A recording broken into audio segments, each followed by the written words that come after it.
Summertime in Virginia was an oven. All the kids eating ice cream with their cousins. I was studying while you was playing the dozens. Don't act like you was there when you wasn't. Running from the man, running from the badge. Don't act like you was there when you wasn't. Running toward our plans in the judge's hands. Don't act like you was there when you wasn't. I know they say crawl for you all, but in my mind I already chose. If I stand still, I cannot get far. About Hidden Figures. And everybody got a chance to see the movie, right? Yes. It's an awesome flick. We on the Board of Education are honored to be able to provide innovative programming and allow for you guys to get a chance to see something that was remarkable in history and a story that's never been told. How many people knew about Hidden Figures prior to the film? Nobody. Not even staff. Not even no one. Not even myself. You know, many of us. You know, there's a lot of history that happens in our country that goes untold, and it talks about the fabric of America and how the foundation of America and how we have a great country and how people struggle and strive to achieve great things. And I just want to ask you a question. What was the most impactful thing that you learned from the movie? Anybody? I'm not going to be able to talk. You're going to talk with me. They kept each other pushing along. Like the supervisor or the future supervisor who turned into the supervisor by the end of the movie, she said, "I'm not going anywhere unless my team comes with me." So it was like they were all like a package deal, because one wasn't moving up without the other, because they all had an impact in being the computers. So she felt like it was fair for everyone to move up along with her, because they all benefited from it. Me? Temporarily, yes. We need the IBM for Glenn's launch. The lead engineer says you're good with the cards, programming, and such. What about the girls here? Well, human computers can't calculate an orbital flight in the time we have. They'll stay put for now. What about after now? After Glenn's launch, NASA's dissolving the computing groups. I'm not accepting reassignment unless I bring my ladies with me. Excuse me? We're gonna need a lot of manpower to program that beast. I can't do it alone. My gals are ready. They can do the work. You like the fact that they built this out Stuck there? together, yeah. Okay, that was awesome. Anybody else? The movie taught me that nothing is impossible for you, like it's really impossible for you, because the role that Taraji P. Henson played, they threw so much work on her, but even with that, she still struggled and did everything she could. And then look where she was at the end of the movie. She got a big role in NASA. Yeah, no, definitely. Anybody else? Out here, on the vast world. I agree with you, Ron. I like how strong Katherine Johnson in the movie was able to handle the negativity that was thrown at her because she was a black woman. And I just like how hard she was working, which was happening. And that's not only her struggle, that's the struggle of many people, you know, because, you know, what happens in America, and unfortunately in our society is, you know, not only you get a double negative, right, according to society. You're black and you're a woman in America, because women are often have to work twice as hard as men to get the same status, to get the same salary, to get the same jobs. But now if you're black, now you got to work 3, 4, 5, 10 times harder to do the same thing, you know, and you know you don't get the same rights, you did not get the same opportunities, and it was a major struggle. But yet people were daring, they were willing to put their lives on the line, and one character, remind me of her name, she went to the judge to get Mary, right? Goes to the court, and you know she takes the fight all the way to the top, and it goes to show the type of strategic planning you have to do, because she did the research on the judge, right? She looked at the story of his life, and she said, "I'm going to compare myself to him because he's the first in everything." Your Honor, you of all people should understand the importance of being first. How's that, Mrs. Jackson? Well, you were the first in your family to serve in the armed forces, U.S. Navy. The first to attend university. What's the point? I plan on being an engineer at NASA. But I can't do that without taking them classes at that all-white high school. And I can't change the color of my skin. So I have no choice but to be the first. Which I can't do without you, sir. Your Honor, out of all the cases you're gonna hear today, which one is gonna matter 100 years from now? Which one is gonna make you the first? And even though he may have had biased ways because of the time that we were in at the time, he may have had biased ways, he may have had some innate racist intentions, he said, you know what, I may have to consider this because I'm a judge, and he understands that, him being a judge, him being the first to accomplish all these things, he can give her the opportunity to actually attend this all boy and all white high school, because it was all men in the class. And, she was the only one who came in there daring, so you guys, there's a road that's been paved for you. Your greatness can be exemplified through stories like this, but it shows you that how much greater you can become, because the challenges that she had to deal with, she knocked that out for you. You don't have to deal with those challenges today, because in your life, a lot of people are going to say that there are a lot of things you cannot do, and you have to defy the odds. And to me, that was the epitome of defying the odds and going all the way to the top and accomplishing all that you possibly can do. I always tell people, especially when you come from an urban city, you have to work twice as hard. You have to work twice as hard. You look at a city like the city of Elizabeth, 76% of the population is economically disadvantaged. When you look at a situation like that, majority of everybody sitting in this class come from immigrant families. They come from, economically disadvantaged background. And, we have our challenges. We all have a story. But perseverance is part of our theme. We persevere regardless what kind of card we dealt, we tend to succeed. Who else can tell me some remarkable things? What did you think about? What was the most moving, tear-jerking moment in the movie? I think it was the scene at the beginning when she came home really late to her daughters and she was like, I'm doing mommy's and daddy's work. That really hit me because I know the struggle of single parents and it really showed that. You've been gone for 300 hours. I know, I work a full-time job now. You all know that. I have to be mommy and daddy.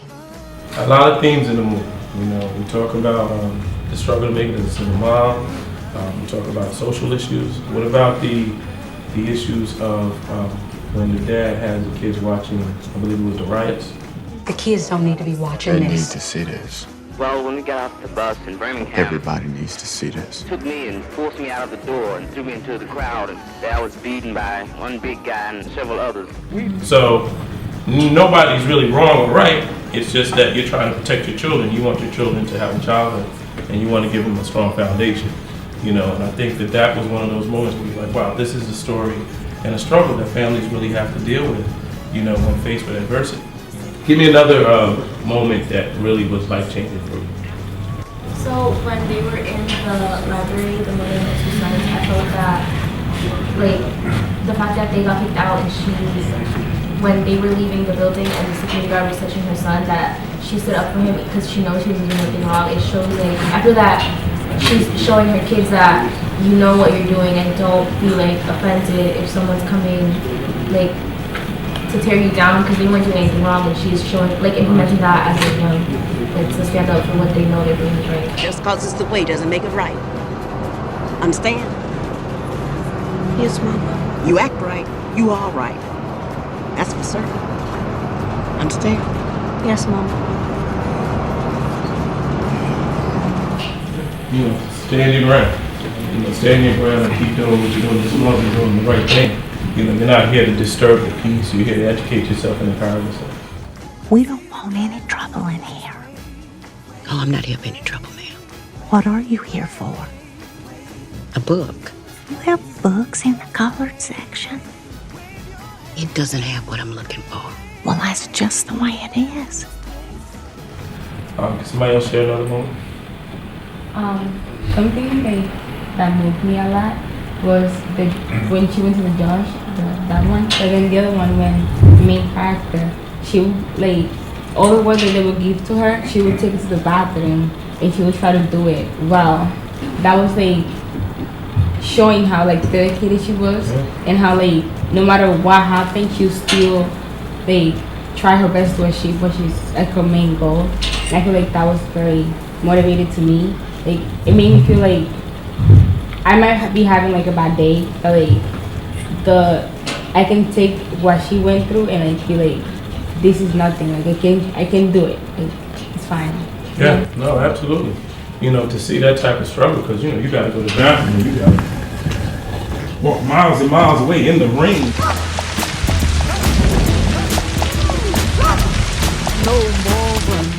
There's no bathroom for me here. What do you mean there's no bathroom for you here? There is no bathroom.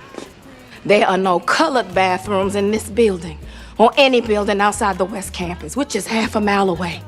Did you know that? You know, because these women were accomplishing, you know, they were at the top of their game, you know, and yet they weren't treated that way. And they were the ones who were able to show IBM how to run the system. They showed IBM how to run their own computer system. IBM couldn't even figure it out, you know, because they were struggling. You know, what did you guys think about that? When they were At first they told her to get out of there, but then she kept on coming in to do stuff that she needed for her own personal research. And when they caught her, they were like, oh, it's actually running. And then that's when they realized, oh, we're doing something wrong and we might need more help than we think we do. Hey, what the hell are you doing? You can't be in here. Who are you? I'm with the West Computing Group. Dorothy Vaughn, sir. Well, this is a very delicate piece of equipment. I'm sorry, sir. I'm just trying to be helpful. Bill, we've got numbers. What kind of numbers?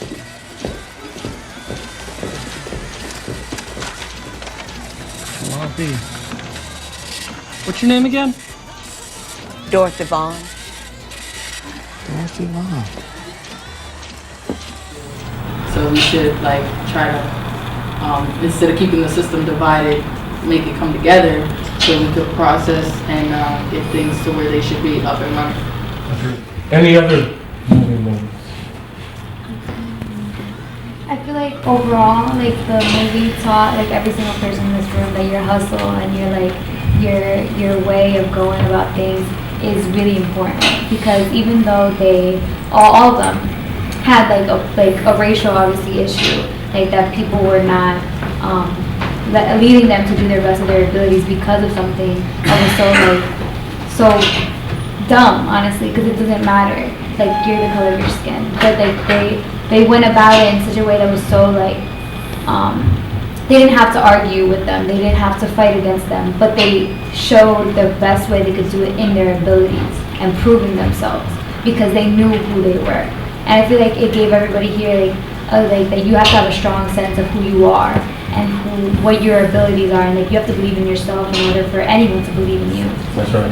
And that it's important for like you to always keep your character, because if they would have given up, if the main character would have just been like, yeah, I can't do this anymore because my bathroom is like miles away. Like if she would have given up, like where would we have been now? Like you get me? Like it wouldn't be the same. Well, where would we be as a country? You know, and as a, you know, in space, you know, sciences. You know, I think they just took that to a whole nother level.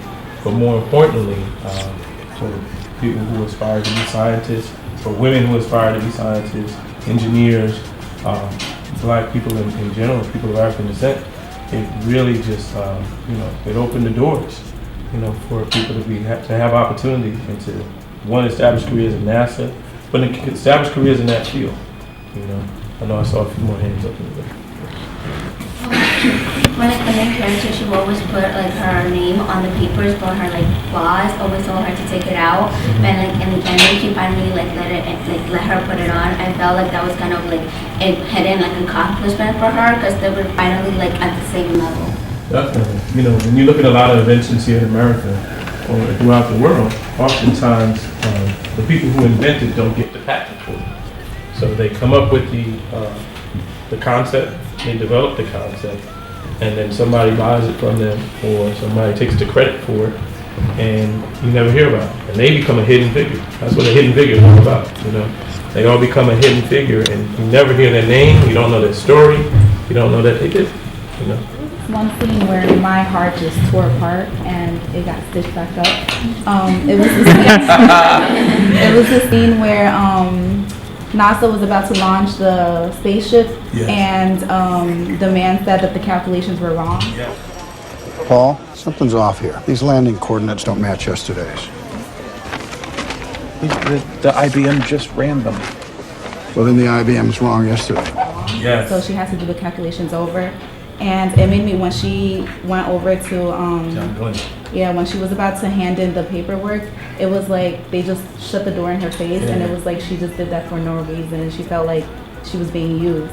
And then at the end, they opened the door back up, and I was like, oh, okay, good. Well, I think I talked about the character development in the film. So John Glenn, you don't really get a chance to get to know who he is, and he was a gentleman who actually flew into space and was successful. But it showed you his character from the time he got there. You know, when he first came with with the other astronauts, he wanted to talk to everybody who worked in NASA. And I thought that was a telling of his character and how he was also a pioneer in, you know, not really judging people by their skin color, but honoring people for their service and the work that they do. And he remembered her in the meeting and said, I need her to do the calculations. I'm gonna be honest with you, Al. When I fly the machine. And right now it seems like this machine's flying me. We're on the same page, John. Our guys are on it. Let's get the girl to check the numbers. The girl? Yes, sir.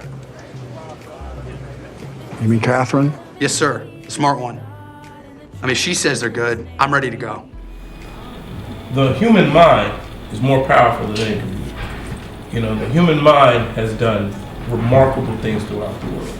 And when you do your history and you study ancient Egyptian history and the technology and the engineering that the Egyptians had invented, you're talking about thousands of years ago, open heart surgeries, blood transfusions, understanding astronomy. This all came from the human mind. So our minds have not been utilized to the capability that it really can be utilized at. And you know, when we say we can make the world go round, we really can. You know, but we have to really put our mind to it, and it takes a lot of physical, mental, and spiritual development for your mind to become strong and to be able to do these things. But the human mind is what invented the computer. The human mind is what invented everything that goes around in this world and everything that you see working. But now, you know, one of the things that I can say is today we're losing touch because we're not even talking to each other. We're texting. You know, we're sending emotions via text. You know, but the emotions really come from us. We invented that, you know, and communication, the best form of communication is touch and verbal communication, face-to-face communication. And that's what really builds a relationship and gets us to connect. Another moment, as you can show, there's so many. And the others. Yes. A moment I really like, it's not that it touched, well, in a way, yeah, it did touch me, was when Catherine first met the man that she fell in love with. And he was so surprised on the fact that she was a woman working at NASA. And it just really like opened my eyes because the science field and the math field is always a sexist field. It has always been a sexist field towards women.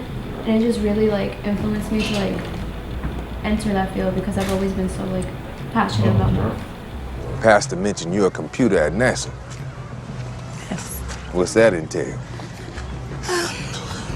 We calculate the mathematics necessary to enable launch and landing for the space program. Pretty heady stuff. Yes, it is. They let women handle that sort of thing. That's not what I mean. What do you mean? I'm just surprised something so taxing. Mr. Johnson, if I were you, I'd quit talking right now. I mean no disrespect. I will have you know, I was the first Negro female student at West Virginia University Graduate School. On any given day, I analyze the manometer levels for air displacement, friction, and velocity, and compute over 10,000 calculations by cosine, square root, and lately analytic geometry by hand. There are 20 bright, highly capable Negro women in the West Computing Group, and we're proud to be doing our part for the country. So yes, they let women do some things at NASA, Mr. Johnson. And it's not because we wear skirts. It's because we wear glasses. How do you think this can impact society in general? How do you think this film, do you think more films like this should be made? And what kind of impact do you think this has on society? I felt like because we were talking about like the African American people like in the movie, it also impacted all the minorities at once. Like I know that for example, like my history, like my family history is Hispanic, like we're all Hispanic, and I felt like it impacted like the minorities. So like you know that no matter what you're from, where you're from, or what color of skin you are, or like women or male or whatever, like you're whatever minority you are, you're able to accomplish things. Like you don't, and because like now, like society is so very like we're turning very much into what we were before.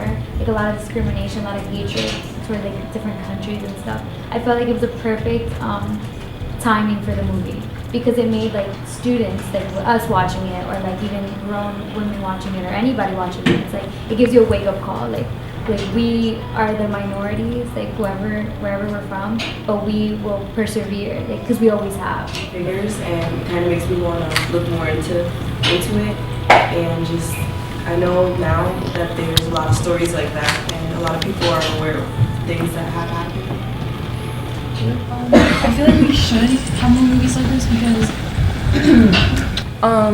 like ever since I was in middle school, I would always like learn about like discrimination, racism, like sexism, all that, and how women didn't have like the rights to as much as men did.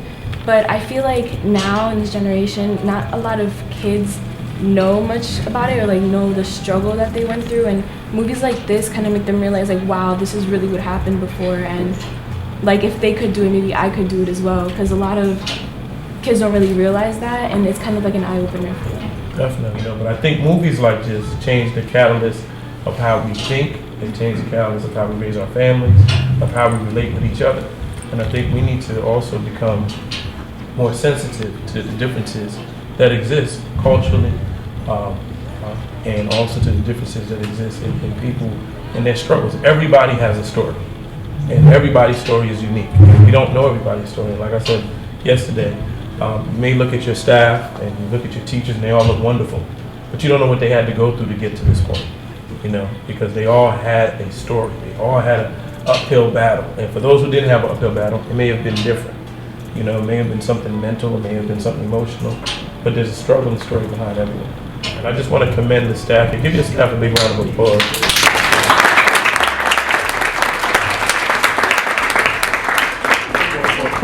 Pushing the limits and taking this conversation to you, and I'm so excited that you were able to see the film, and I hope we can do more for you. How many people like the fact that you were able to go to the film?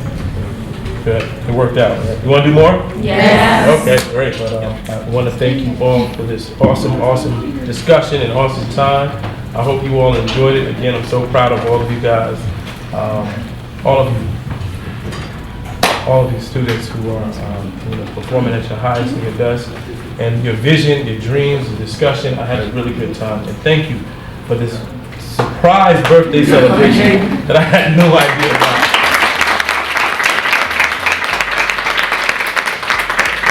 I would love to come back and have more discussions, especially after you discover what Black Wall Street is all about. We'll do a round table about Black Wall Street, and we'll talk about that, and I'm sure you'll find it to be very remarkable. And it's another hidden figure that a lot of you know nothing about that's going to change your mind. And just to let you know, I was in a play called Black Wall Street this two weekends, last weekend at Kane University. It was a great play, and I played one of the characters who was a business owner, and a lawyer and business owner who developed rental properties for African Americans in Tulsa, Oklahoma. But read about it. Look up Black Wall Street, and I'm sure you will be enlightened and inspired by that story.